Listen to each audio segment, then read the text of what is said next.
Good morning, fellow Toastmasters. So our educational moment this morning, how do we stop saying and in our speeches? Well, whether we're just nervous or whether we've lost track of where we're going, we often lean on these filler words as a comfort, as a crutch. And if we use them too often, they can distract, they can detract from our message, and they can also diminish our credibility as a speaker. But I have some good news this morning.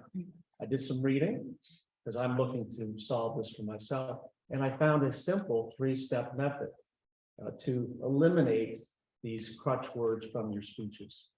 And you do that by replacing them with pauses. And it just requires a skosh amount of work. It's really a simple process. There's 3 steps. So the first is awareness, which is why we have an counter in our meetings to keep track.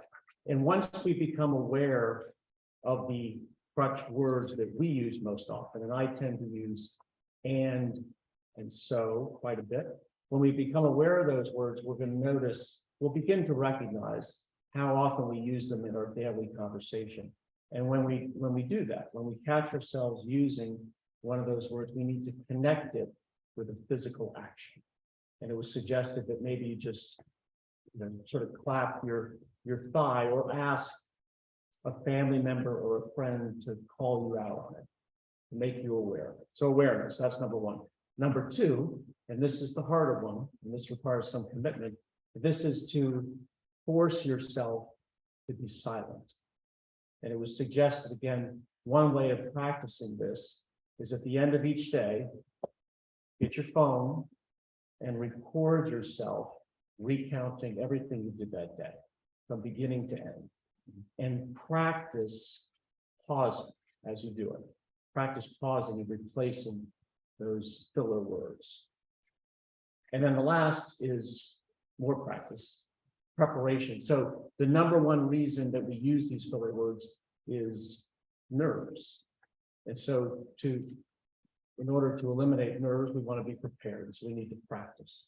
And the Harvard Business Review, which is where I read this, suggested that the optimal ratio of practice to performance is 1 hour of practice for every minute of presentation, which seems like an awful lot. So at the very least, they suggested that you try to do a full run through of your speech at least 3 times before stepping up to the lectern or the podium.